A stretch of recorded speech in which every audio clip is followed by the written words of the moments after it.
women are very powerful contributors to the GDP of their countries if they're allowed to be.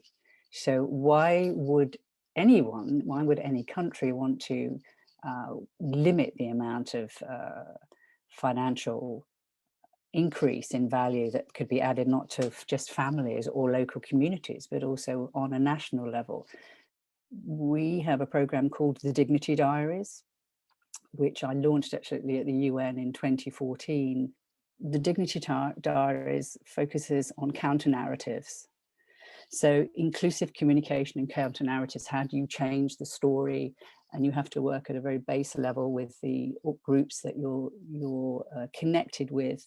And that basically comes through them speaking. So as for the Dignity Diaries, you take the diary, you listen to the common threads, and something quite amazing comes out of that in just 2 or 3 things that people repeat the same issue, and it connects in a very interesting way that you can then include into a counter narrative. Obviously, the menstrual hygiene issue is hugely important. The taboos around it, particularly for men, and it's very encouraging to see men working in that environment, are impossible. It's just such a challenge, and it's unnecessary, because this is something that the patriarchal side of our systems want to see a next generation. They want to see incredible young people coming up, and they have to be nurtured, and they have to come in a particular way, and the only way they come is through what's happening to us as women in that cycle. So it's massively important. Education is another aspect that we focus very much on, and not just for the women themselves, but also at policy level, because if they're not aware of it, little is done. And I'm thinking particularly in the community level.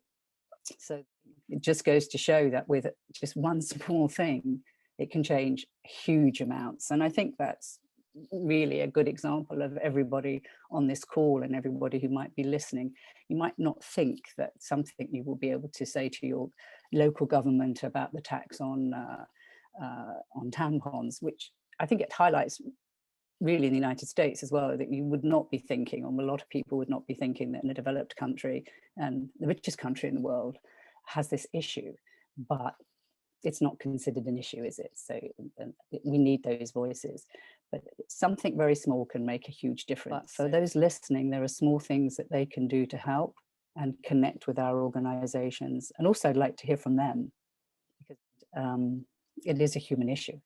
Obviously, it's not just a women's issue, and most things about women have to do with men and vice versa. So really, we need to get that balance, and I'd like to connect with all of you in a much larger way on the advocacy and the sustainability.